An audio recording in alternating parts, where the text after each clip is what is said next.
Come to chapel today. Good morning to all of you. Um, I want to start with um, a our psalm for the day. It is Psalm 15. O Lord, who may abide in your tent, who may dwell on your holy hill? Those who walk blamelessly and do what is right and speak the truth from their heart. Those who do not slander with their tongue and do no evil to their friends, nor heap shame upon their neighbors, in whose eyes the wicked are despised, but who honor those who fear the Lord, who stand by their oath, even to their hurt, who do not lend money at interest and do not take a bribe against the innocent. Those who do these kinds of things shall never be moved. This is the word of the Lord. Such a great psalm. It says, do the right thing. Gotta like that. All right, so our text for today comes from the Gospel of Mark. It jumps around a little bit. I cut some stuff out here for time's sake. It is Mark chapter 7, and it's verses 1 through 8 and 14 through 15, and then the first part of verse 21. Excuse me.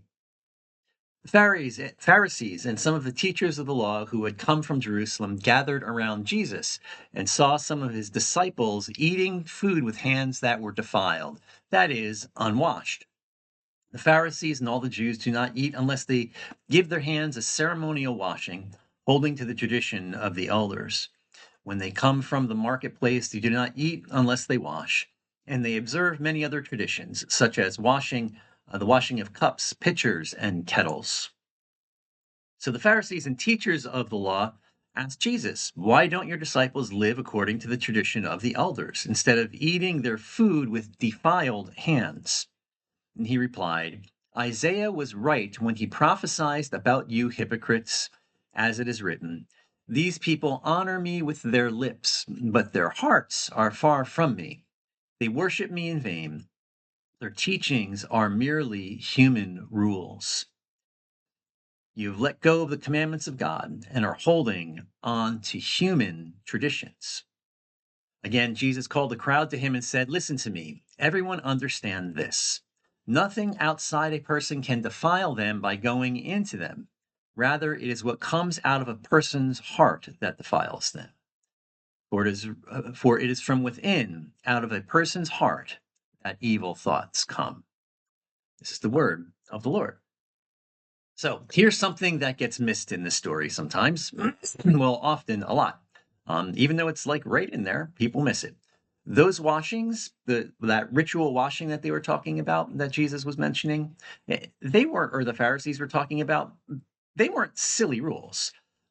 People read this and they figure Jesus is poking fun at a bunch of fussy rules, ceremonially washing your hands and ceremonially washing the cups and the kettles, washing the beds, washing the dog, for heaven's sake, whatever it might be. It's not that at all. It's not poking fun. These were actually good practices. They were faithful ones, small daily things that reminded a person over and over that their ordinary life was connected to God. When you ceremonially washed your hands and you remembered who you were, there is real wisdom in that. That's what they were about. And I think in this room, you folks know this better than most.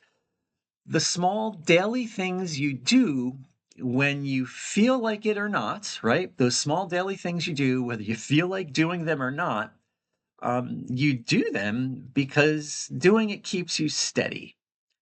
So Jesus isn't going after the practice. Watch who he's actually talking to.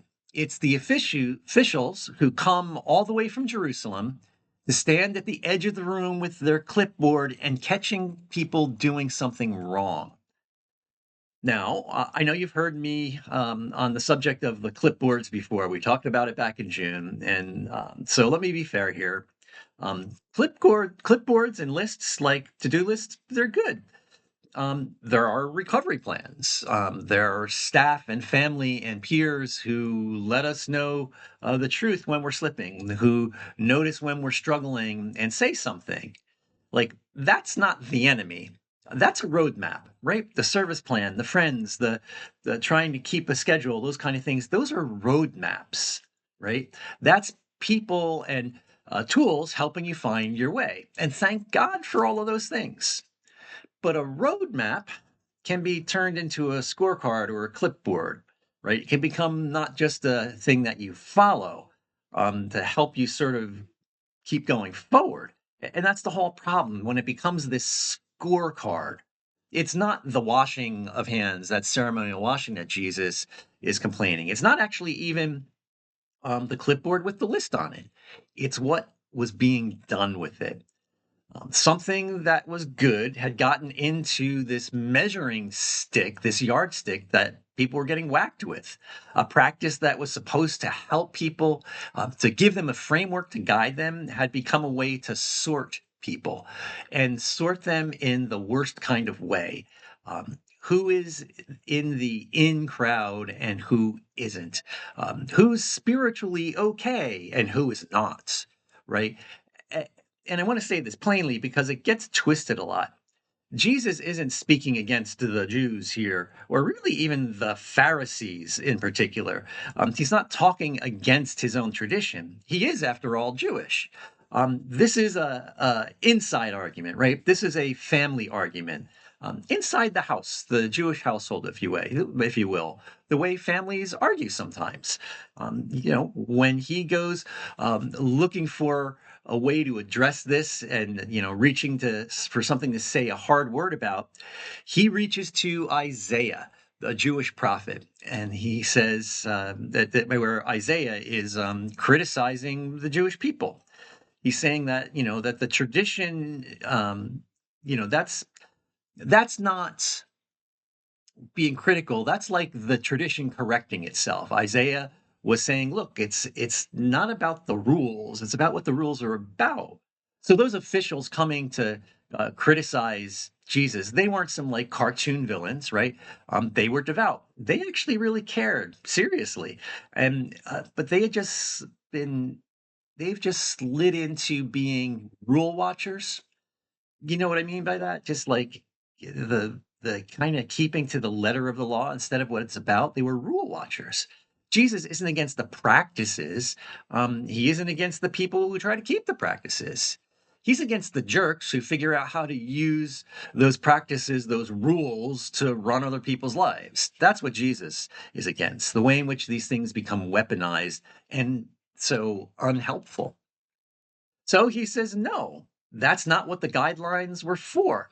When the list gets to be more important than what the list was supposed to help you do, when it's rules like all the way down, checking off boxes for the sake of checking off boxes, a system for the sake of the system, that's just lip service, right? That's your mouth, saying your mouth is saying it, but your heart's somewhere else entirely.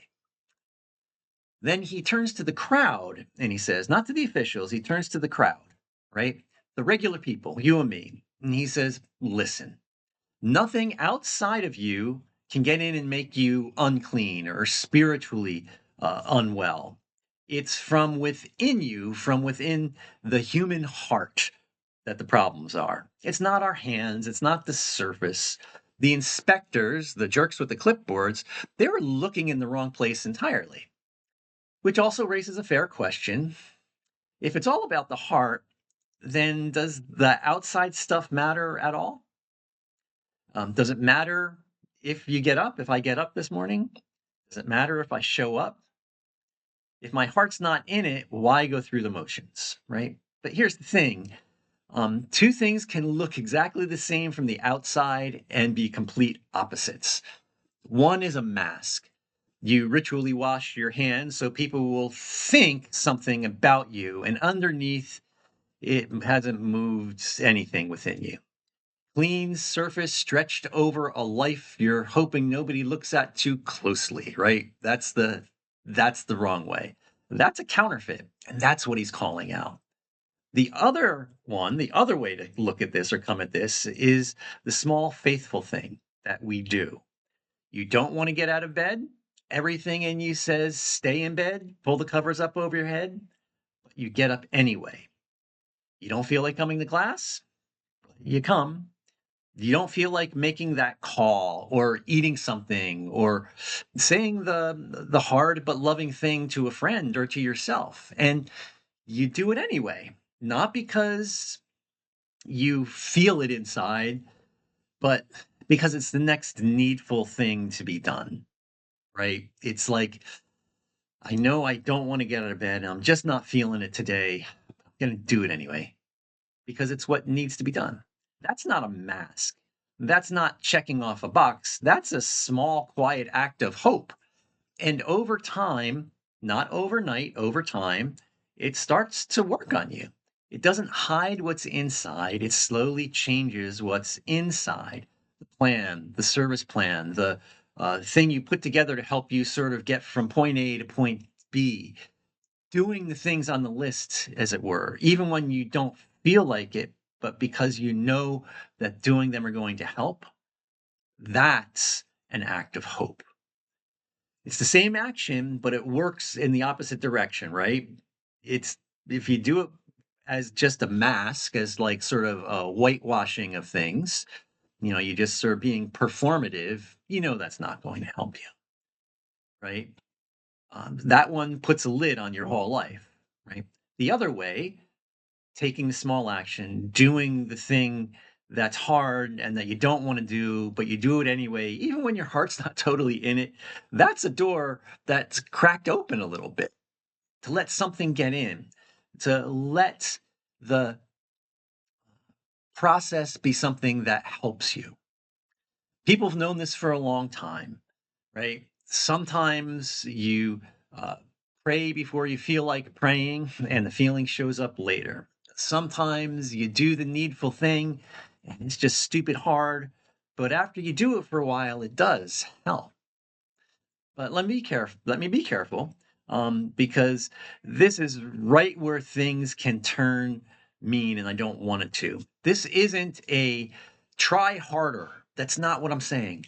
That's scorecard talking. That's jerk with the checkbox talking, and it has never once helped anybody, even when we're the jerk with the checkboxes, right?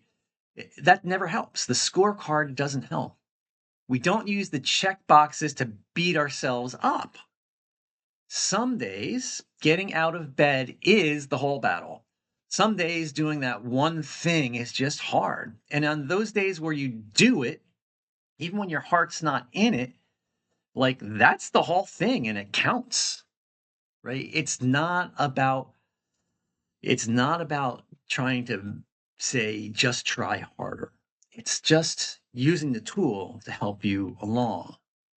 And on the days you can't do it, that's not moral failure. That doesn't mean you're a bad person. It doesn't mean God is stepping back from you.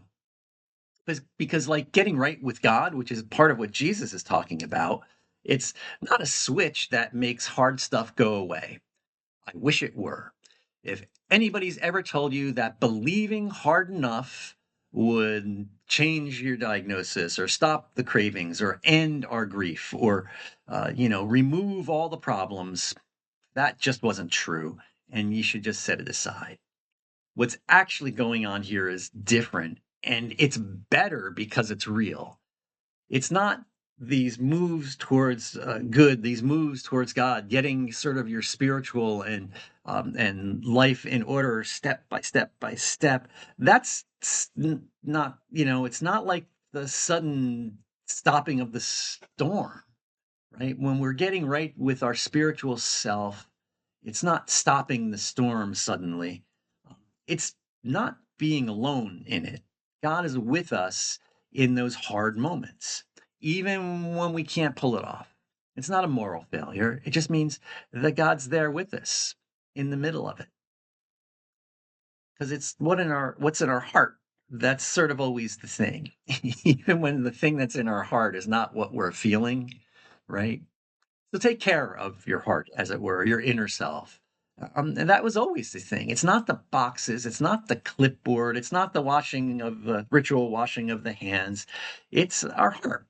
It's what Jesus was pointing out the whole time. And taking care of ourselves and taking care of our hearts are inner barometer, our inner compass, our map, our checklist inside that we know we need to try and keep working on. It's a way of being cared for, right? Um, God holds us in those moments and helps us through it. Take care of your heart, take care of your insides, take care of who you are, and do it gently. Do it one thing at a time, being aware that there's ups and downs and successes and failures, and that's okay. You don't have to earn God's love. It just is. It's there for you all the time. You will be held by God today and tomorrow, whether it goes well or not. Don't let the check boxes, don't let the performing of things become something that you beat yourself up with. Let them be the successes that give you a little bit of hope each day, that just open the door a little bit to that progress. That's what Jesus is talking about in that passage. And I hope that's what you'll walk away with today. Amen. Until next week, I hope that you have a good rest of the week. Enjoy the weather. Be careful of the heat today. I really hope that in doing that, uh, getting out there and doing things bit by bit, your life will grow each and every day. All right. Take care now.